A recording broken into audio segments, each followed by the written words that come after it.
नमस्कार। ओम पितृदेवताभ्यो नमः। स्वागत है आप सभी का पुनः एक बार। देखिए,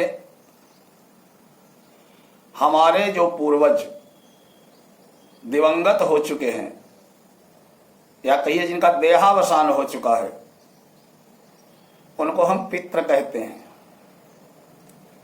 यह पितृ जब तक इन्हें दूसरा शरीर प्राप्त नहीं हो जाता है तब तक सूक्ष्म शरीर में रहते हैं। सूक्ष्म शरीर में वो तब तक रहते हैं जब तक उन्हें दूसरा शरीर नहीं मिल जाता है। इनके लिए निमित्त हर संतान का कर्तव्य होता है कि इनको जल दें, तर्पण करें, इनके निमित्त दान पुण्य करें। जैसे दुर्गा जी की शक्ति की पूजा के लिए नवरात्रि होती है, भगवान शिव की पूजा के लिए सावन महीना होता है, गणेश जी की पूजा के लिए जैसे गणेश चतुर्थी आदि गणेशोत्सव होते हैं, उसी प्रकार अपने पूर्वजों की पूजा के लिए, वैसे तो पूर्वजों का नित्य सम्मान होना चाहिए, लेकिन वर्ष में एक पूरा पखवाड़ा, एक पक्ष 15 दिन का अपनी पूर्वजों की पूजा के निमित्त होता है। यह आश्विन कृष्ण पक्ष होता है। भाद्रपद पूर्णिमा से प्रारंभ होकर के आश्विन कृष्ण पक्ष अमावस्या तक श्राद्ध पक्ष होता है। कहीं कहीं से कनागत कहते हैं। इसमें प्रतिदिन हम अपने पितरों के निमित्त जल देते हैं। पितरों को जल देने के लिए एक लोटा जल लें, उसमें काले तिल डालें और कुछ घास लें। दक्षिण को मुंह करके हम अपने इन पूर्वजों को जल दें। यह पूर्वज हमारे पास इस श्राद्ध पक्ष में आते हैं और जल आदि जो हम देते हैं उससे संतुष्ट होकर हमें आशीर्वाद देते हैं। अगर हम पितृपक्ष में अपने इन पितरों को जल नहीं देते हैं, श्राद्ध नहीं करते हैं, तो ये निराश होकर जाते हैं। उससे हमारा अकल्याण होता है, नाना प्रकार के बाधाएं जीवन में आती हैं। इस वर्ष श्राद्ध पक्ष 29 सितंबर से 14 अक्टूबर तक है। हर व्यक्ति अपने पूर्वजों के मृत्यु तिथि, देहावसान तिथि, तारीख नहीं तिथि के दिन श्राद्ध कर सकता है, करता है, और उसके बाद श्राद्ध का समापन कर देता है। कुछ लोग सर्वपित्र अमावस्या, जिसमें ज्ञात अज्ञात भूले बिसरे सभी पितरों के निमित्त एक साथ करते हैं श्राद्ध। इसके लिए या तो आप अपने उस पूर्वज के मृत्यु तिथि के दिन श्राद्ध करें, अथवा सर्वपित्र अमावस्या के दिन, जिसे पितृ विसर्जनी अमावस्या कहते हैं, उस दिन भी कर सकते हैं। श्राद्ध करने का अधिकार घर में सबसे बड़े पुरुष को है।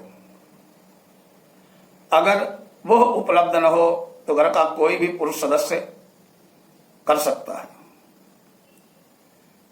आधुनिक काल में अगर कोई पुरुष घर में नहीं है तो महिलाएं भी श्राद्ध तर्पण आदि कर सकती हैं। श्राद्ध का तर्पण का सबसे श्रेष्ठ समय मध्य दोपहर कुतुब काल होता है। कुतुब काल ये अनुमानतः 11:30 और 12:30 बजे के बीच होता है। इस समय काले तिल लें, लोटे में जल लें, कुशा घास लें और दक्षिण मुख होकर के अपना मुंह दक्षिण की तरफ करके अपने पितरों के निमित्त जल दें। पूरे 15 दिन करें। पितृ कर्म करने के लिए कुछ सावधानियां आवश्यक हैं। जैसे जो भी श्राद्ध करे वो पूरे 15 दिन दोनों समय स्नान करके पितरों का पूजन करे। एक समय, दिन में मात्र एक समय सात्विक भोजन करे। लहसुन, प्याज, मांस, मदिरा का परित्याग करे। आश्विन महीने में चूंकि एक श्राद्ध होता है और आश्विन महीने में दूध का प्रयोग वर्जित है, इसलिए जितना संभव हो दूध का कम से कम प्रयोग करें। ब्रह्मचर्य का पालन करें। पितरों को नित्य काले तिल, जल और दाव के साथ जल दें। श्राद्ध कर्म में हल्की सुगंधि से युक्त सफेद पुष्पों का प्रयोग करें। ध्यान रखें, पितरों के निमित्त कभी बहुत ही तेज सुगंध वाले फूलों का और चमकीले फूलों का प्रयोग न करें। श्राद्ध में तर्पण करें। गरीबों को भोजन कराएं, ब्राह्मण भोजन कराएं और पितरों के निमित्त कुछ न कुछ दान अवश्य करें। ध्यान रखें, कर्ज लेकर या किसी दबाव में बिल्कुल न करें। ऐसा कहीं नहीं लिखा है कि हम कर्ज लेकर के श्राद्ध करें। अगर हम कर्ज लेकर के श्राद्ध करते हैं या दबाव में करते हैं तो पितरों को प्रसन्नता नहीं होती है, क्योंकि श्राद्ध कहते हैं श्रद्धा से। श्रद्धा अनुसार अगर कुछ नहीं है तो केवल तर्पण ही करें। श्रद्धा पूर्वक उनका निमित्त भगवान से प्रार्थना करें। श्राद्ध पक्ष में प्रतिदिन घर में श्री गीता जी का पाठ करें और पाठ ऐसे करें मानो हम अपने पूर्वजों को सुना रहे हैं। इतना अगर हम करते हैं तो निश्चित ही पितरों की, पूर्वजों की कृपा की बरसात हम पर होगी। हमारे जीवन में आनंद आएगा। हमारे सारे संकट, सारी परेशानियां दूर होंगी। ओम पितृदेवताभ्यो नमः।